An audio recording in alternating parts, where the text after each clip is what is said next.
नमस्कार श्रोतागण, आपका स्वागत है मेरे इस YouTube चैनल पर भक्ति प्रेम में। आज हम शिव जी की एक अनोखी कहानी जो कि चंद्रदेव से संबंधित है, यानी कि शिव जी ने कैसे चंद्रदेव को श्राप से मुक्ति दिया था और उनकी जीवन को बचाया था, इसके बारे में समझेंगे।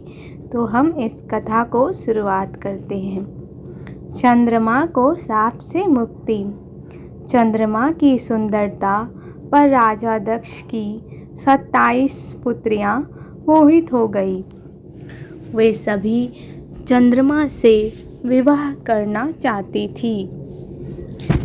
दक्ष ने समझाया, सगी बहनों का एक ही पति होने से दाम्पत्य जीवन में बाधा आएगी, लेकिन चंद्रमा के प्रेम में पागल दक्ष पुत्रियां जिद पर अड़ी रही।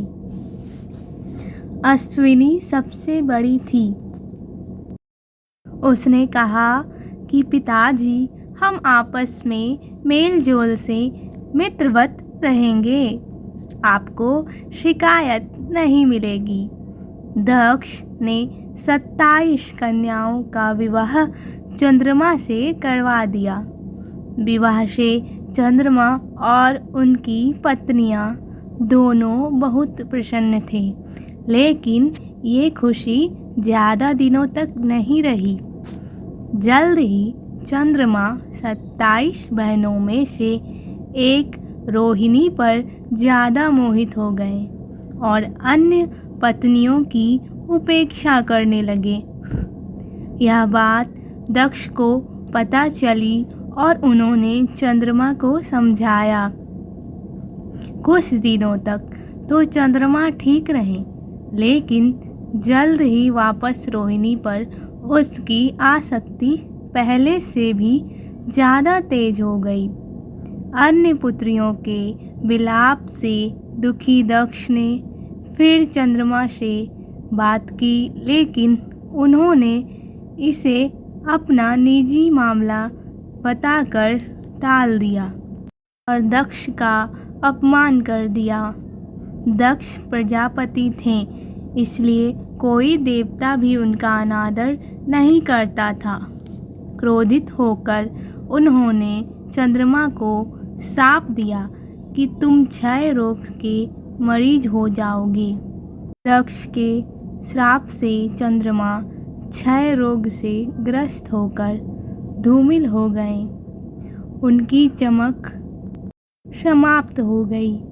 पृथ्वी की गति बिगड़ने लगी। परेशान ऋषि मुनि और देवता भगवान ब्रह्मा की शरण में गए।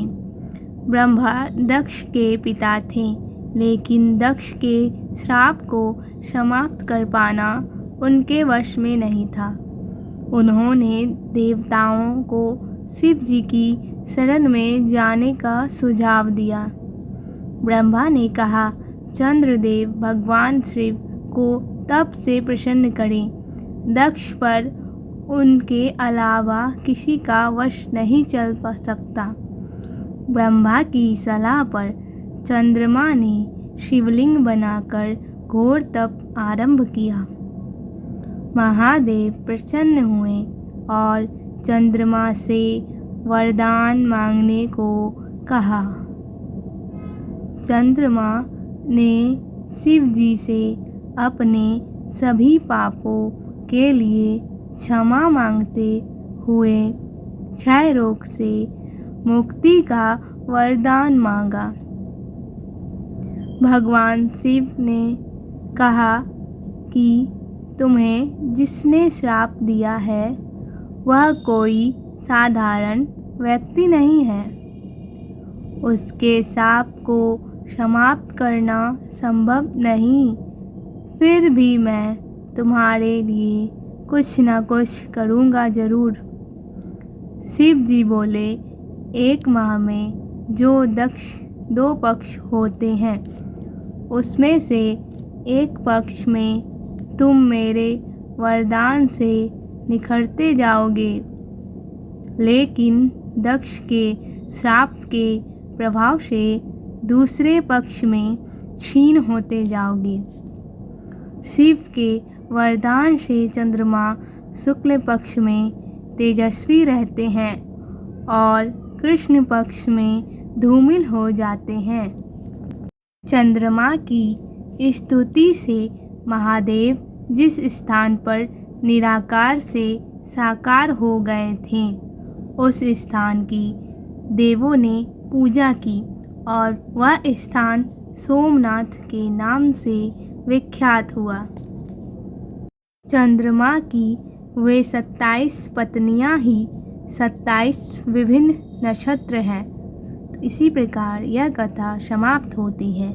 तो किस प्रकार भगवान भोलेनाथ ने चंद्रमा को जीवन दान दिया, तो इसी कथा को सुनकर प्रेम से कहिए हर हर महादेव।